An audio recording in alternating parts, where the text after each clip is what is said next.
Tu ne parles plus.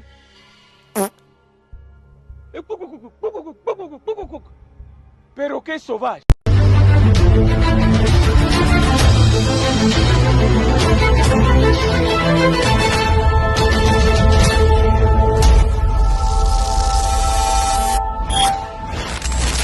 Après avoir essuyé de nombreuses défaites face au Bayern Munich ces derniers temps, Barcelone a pris sa revanche hier soir en écrasant les Bavarois 4-1 en Ligue des Champions de l'UEFA. Une performance inspirée des hôtes, menée par le capitaine et héros du triplé Rafinha, ainsi que des masterclass de Pedri et Marc Casado au milieu de terrain, et la magie de Firmin Lopez et Lamine Yamal, ont assuré une victoire décisive à Hansi Flick et compagnie. Après tout, Barcelone a marqué 4 buts contre le Bayern Munich pour la deuxième fois de son histoire en Ligue des Champions de l'UEFA, après l'avoir fait en avril 2009 sous Pep Guardiola, 4-0. C'était un match où Flick a encore une fois démontré la force de la jeunesse et de la Masia et la confiance qu'il a placée dans l'académie. En effet, à 24 ans et 185 jours, le 11 de départ du FC Barcelone contre le Bayern Munich avait sa moyenne d'âge la plus basse en Ligue des Champions de l'UEFA depuis novembre 2011 contre le Bate Borisov, 23 ans et 93 jours. Dès le coup d'envoi du match à Montjuïc, il a fallu moins d'une minute à Rafinha pour donner l'avantage à Barcelone. L'ouverture du score du Brésilien hier soir, à seulement 54 secondes du début de match, est le deuxième but le plus précoce du Barça en Ligue des Champions, après celui de Marc Van Bommel contre le Panathinaikos en 2005, 36 secondes. Après avoir marqué un autre but juste avant la mi-temps, Rafinha a complété son triplé en deuxième période pour sceller la victoire triomphale du Barça, rejoignant ainsi une entreprise d'élite. En effet, Rafinha est devenu le 4e Brésilien à inscrire un triplé pour Barcelone en Ligue des Champions de l'UEFA, après Rivaldo, Ronaldinho et Neymar. Firmin Lopez a été très impliqué dans les incursions offensives du Barça et a fini par obtenir la passe décisive pour leur premier et deuxième but de la soirée, marqués par Rafinha et Robert Lewandowski. Ce faisant, Firmin, 21 ans et 165 jours, est devenu le plus jeune joueur à délivrer 2 passes décisives pour Barcelone lors d'un match de Ligue des Champions depuis Isaac Cuenca en 2011 contre le Bate Borisov, 20 ans et 223 jours. Une indication claire de l'effort et de l'intensité que les joueurs du FC Barcelone ont déployé hier soir a été la distance parcourue par eux pendant le match, 126,55 km. Ce chiffre remarquablement élevé dépasse largement celui de la Bavière, qui a terminé avec 120,58 km au compteur. Pour mettre cela en perspective, lors de leurs 2 derniers matchs contre les Bavarois, lors de la phase de groupe de la Ligue des Champions il y a 2 saisons, Barcelone a terminé avec respectivement 118,59 km et 117,8 km. Revenant encore un peu en arrière par rapport à la défaite humiliante 8-2 de 2020, lorsque Flick était à la tête des géants bavarois, Barcelone a terminé en n'ayant parcouru que 98 km, soit 28 km de moins que ce que les joueurs bleugrana ont enregistré hier. Le pressing et l'intensité ont été les caractéristiques clés de l'équipe dirigée par Hansi Flick cette saison, ce qui fonctionne clairement très bien pour eux.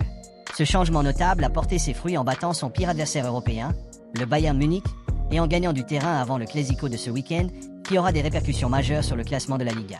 Barcelone fait rarement appel à des entraîneurs étrangers et la liste des anciens managers ayant travaillé au sein du club en témoigne. L'embauche de Hansi Flick a donc surpris beaucoup de monde, car il est rare que les Blaugrana sortent des sentiers battus et recrutent un manager avec une idéologie propre et dépourvue de racines espagnoles. Malgré tous les facteurs qui pèsent contre lui, le nouvel entraîneur a su captiver le vestiaire par sa parole et dirige le club avec fierté. Le respect que les joueurs lui témoignent ne fait que témoigner de son incroyable travail en coulisses. À l'approche du match d'hier soir, on pouvait raisonnablement s'inquiéter de l'aspect mental du jeu, surtout compte tenu du mauvais bilan de Barcelone contre le Bayern Munich ces dernières années. Cependant, le manager a joué un rôle déterminant dans les coulisses pour remonter le moral de l'équipe et s'assurer qu'il se donne à fond à Montjuïc. S'adressant aux médias après le match, le phénomène barcelonais Lamine Yamal s'est confié sur ce que Flick a dit à l'équipe avant le match, en déclarant « Il nous a dit que nous étions le Barça, que maintenant il était avec nous et que c'était notre tour de gagner. Il nous a dit que nous devions jouer avec le ballon, qu'ils étaient rapides, mais nous étions bons avec le ballon dans nos pieds », a-t-il ajouté sur les encouragements du manager. En effet, comme l'a précisé l'entraîneur, le Bayern Munich a tenté de dominer Barcelone grâce à son pressing et à son physique supérieur. Ils ont même tenté d'utiliser la vitesse pour briser la défense catalane et se sont créés quelques occasions. Barcelone s'est cependant appuyé sur ses capacités techniques et a frustré les Allemands au plus haut point. Pedri, Lamine Yamal et Marc Casado, entre autres, ont fait preuve d'un excellent sang-froid avec le ballon et ont joué à travers la presse du Bayern pour prendre le contrôle du jeu et le résultat de 4-1 était mérité. Le style de jeu passionnant et fluide du FC Barcelone sous la direction de Hansi Flick a captivé les supporters comme les spectateurs. Si de nombreux observateurs ont noté des améliorations dans les capacités offensives de l'équipe, un examen plus approfondi révèle une image plus nuancée. L'un des acteurs clés de cette transformation est Marc Casado, un milieu de terrain qui, jusqu'à la saison dernière, était encore en compétition avec le Barça Athletic. Son ascension a été remarquable, car il est devenu un élément essentiel des plans de Flick. Au départ, Le milieu de terrain a eu du mal à gagner la confiance de l'ancien entraîneur Xavi et a même été envisagé pour un prêt ou un transfert pendant le mercato estival. Mais Flick a adopté une approche différente. Il a évalué en détail les performances de Casado dans l'équipe réserve et a conclu que le jeune milieu de terrain méritait une chance au niveau de l'équipe première. Cette décision s'est avérée être un changement radical tant pour le joueur que pour l'équipe. Après une pré-saison impressionnante, Casado s'est solidement installé dans le 11 de départ de Flick. Son impact va au-delà du simple fait d'être titulaire, il apporte une capacité unique à organiser l'équipe sur le terrain. L'absence de certains joueurs clés en raison de blessures aurait pu lui créer des ouvertures, mais Casado a saisi cette opportunité avec détermination et compétence. Jusqu'à présent, après 13 matchs de championnat, Casado a joué 832 minutes, ce qui représente 71% du temps de jeu total. C'est particulièrement impressionnant si l'on considère qu'il n'avait joué que 58 minutes avec l'équipe première avant cet été. Face au Bayern, il a fait preuve de ses qualités défensives habituelles, faisant preuve d'intensité et de fiabilité. Il a même délivré une passe décisive exceptionnelle à Rafinha sur le 3e but du Barça. La direction du club avait confiance dans le potentiel de Casado, mais peu de gens s'attendaient à ce qu'il devienne un joueur aussi essentiel si rapidement. Il est intéressant de noter que Barcelone était à la recherche d'autres milieux de terrain pendant l'été, mais la confiance de Flick en Casado a conduit à l'arrêt de cette recherche. Cette patience a porté ses fruits, confirmant que l'émergence de Casado a été une aubaine pour Barcelone alors qu'ils cherchent à consolider leur position en championnat et à concourir pour les titres. Ce match du FC Barcelone contre le Bayern Munich restera dans les mémoires pour sa victoire éclatante. Cependant, au milieu de l'excitation suscitée par le score, un détail crucial a peut-être échappé au radar. Lors de cette soirée importante, Hansi Flick affrontait son ancienne équipe, titularisant 6 joueurs de l'académie. Parmi ces joueurs, on trouve Inaki Peña, Pau Cubarsí, Alejandro Balde, Marc Casado, Lamine Yamal et Fermín López, démontrant l'engagement de Barcelone à nourrir les talents locaux. Au fur et à mesure que le match se déroulait, Flick a encore souligné cet engagement en faisant entrer Dani Olmo, un autre produit du système de formation de Barcelone, ainsi que d'autres talents comme Gavi et Ansu Fati.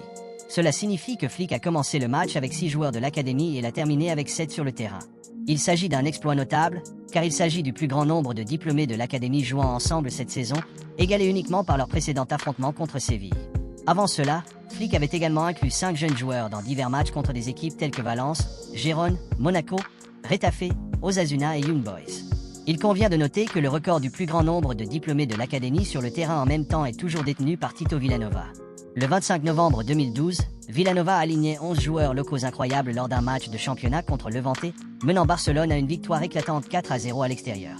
L'accent mis par Barcelone sur le développement des jeunes continue de façonner l'identité du club et son esprit de compétition, soulignant le potentiel de son académie à produire des joueurs qualifiés qui peuvent concourir au plus haut niveau. Le récent match contre le Bayern Munich nous rappelle cet héritage permanent, alors que la prochaine génération de talents se met sous les feux de la rampe. L'intérêt de Barcelone pour Alphonso Davies a pris une tournure intrigante, comme le rapporte Luis Miguel Sanz via Sport. Il s'avère qu'un détail important à ce sujet est le lien fort entre Hansi Flick et Davies, qui pourrait jouer un rôle important dans les efforts du club catalan pour le signer. La relation entre Flick et Davies a été mise en évidence lorsque les deux ont échangé des salutations chaleureuses après la récente victoire de Barcelone. Cette connexion, formée lors de leur passage commun au Bayern, pourrait donner un avantage à Barcelone alors qu'ils envisagent un transfert pour Davies. En fait, au sein du club, on croit de plus en plus que l'acquisition d'un joueur de son calibre augmenterait considérablement la qualité de l'équipe, surtout au poste d'arrière gauche. Lors du dernier match, Davies a affronté l'attaquant du FC Barcelone Lamine Yamal. Bien qu'il ait eu du mal à contenir le jeune joueur à certains moments, il s'est néanmoins distingué comme l'un des meilleurs joueurs du Bayern. Avant le match, on a appris que Barcelone avait déjà contacté les représentants de Davies, explorant la possibilité de le signer gratuitement en juin prochain. La relation étroite de Flick avec Davies depuis l'époque où ils étaient au Bayern pourrait être un facteur décisif pour faire de ce transfert une réalité. Si l'intérêt du FC Barcelone est évident, nous avons également rapporté que les exigences de Davies sont extravagantes. Elles incluent une prime à la signature de plus de 15 millions d'euros et un salaire net de 10 millions d'euros par saison, que le club évalue avec attention. Pendant ce temps, les tentatives du Bayern pour renouveler son contrat se heurtent à des tensions entre le club et l'agent de Davies. En revanche, l'intérêt du Real Madrid persiste. Des rapports récents indiquent que les négociations contractuelles ne se sont pas bien déroulées et le Bayern a demandé à Davies de réduire ses exigences, mais les relations tendues entre les parties suggèrent que le joueur pourrait quitter Munich à la fin de la saison. Barcelone espère que l'influence de Flick, combinée à son désir de renforcer l'équipe, aidera à sécuriser la signature d'Alphonso Davies, un joueur qui pourrait transformer le rôle d'arrière gauche au club. Laisse un like et abonne-toi pour plus d'actualités Barça. Merci à ceux qui s'abonnent, qui likent et commentent quotidiennement. Merci pour la force.